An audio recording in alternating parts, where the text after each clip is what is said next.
मुजफ्फरपुर गांव में राजन अपनी पत्नी और 2 बच्चे रमेश और चमेली के साथ रहता था।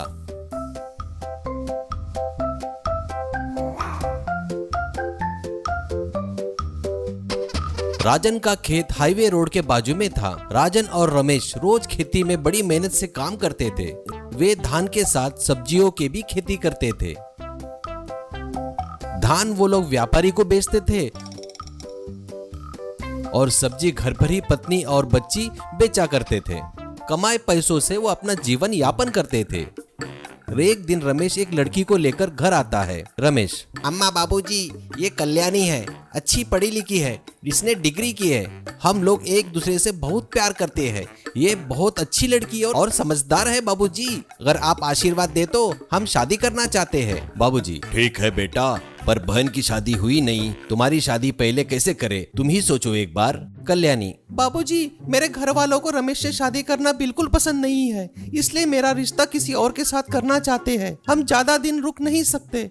मैं मर जाऊंगी, लेकिन रमेश के अलावा किसी और से शादी नहीं करूंगी, ऐसा उसने कहा। राजन, ठीक है बेटा, तुम्हारी शादी की जिम्मेदारी अब मेरी है, बस तुम ऐसा वैसा कुछ मत करना। यह सुनकर सब खुश हो गए। ऐसे में रमेश और कल्याणी की शादी भी हो गई। घर वालों को कल्याणी बहुत समझदार लड़की है, ये समझने में ज्यादा वक्त नहीं लगा।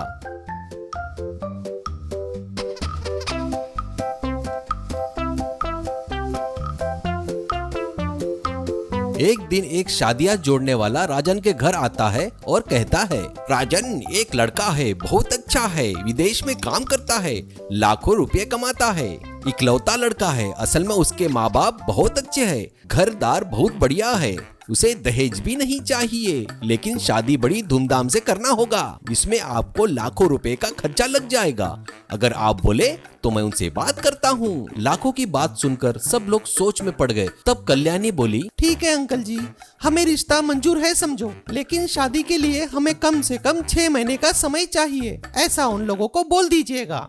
सभी घर वाले ये सुनकर उसकी ओर आश्चर्य से देखने लगे। अंकल, ठीक है बेटा, उन लोगों की भी हाँ समझो, क्योंकि तब तक लड़के को भी वहाँ विदेश में छुट्टियाँ मिल जाएगी। यह बात करके वो वहाँ से चला गया। रमेश, अरे कल्याणी, हम इतने जल्दी समय में कैसे अरेंज करेंगे, अपने पास तो पैसा भी नहीं है, फिर कहाँ से इतना पैसा लाएंगे हम लोग। कल्याणी, अजी, इसलिए तो मैंने 6 महीने का समय मांगा है। माँ, 6 महीने में लाखों रुपए कैसे कमाएंगे, हमसे यह मुमकिन है क्या? कल्याणी, अगर हमने ठान लिया तो सब कुछ मुमकिन है। अपनी जगह हाईवे रोड पे लगी हुई है, एक बम्बो रिसोर्ट ढाबा लगाते हैं, उसमें हम जो सब्जी उगाते हैं ना, वो वहीं पे इस्तेमाल करेंगे, क्योंकि हाईवे पर दूसरा कोई होटल वगैरह है ही नहीं। हम अपने पास लोगों की जरूरत का हर सामान रखेंगे। हम वहाँ ढाबे के साथ में रिसोर्ट भी बनाएंगे, आमदनी डबल करेंगे। ये देख सभी लोग चौंक गए और सोचने लगे, क्या दिमाग है बहू का। फिर क्या था, पूरा परिवार लग गया काम में। सभी लोगों ने मिलकर बाम्बू रिसोर्ट ढाबा बनाया। उसका नाम रखा सास बहू रिसोर्ट ढाबा। कुछ ही समय में ढाबा रिसोर्ट बहुत फेमस हो गया। अब सास बहू ढाबे में खाना बनाने लगे, यानी पूरा परिवार काम में लग गया। अब क्या था, वो 6 महीने में लाखों रुपए कमाने लगे।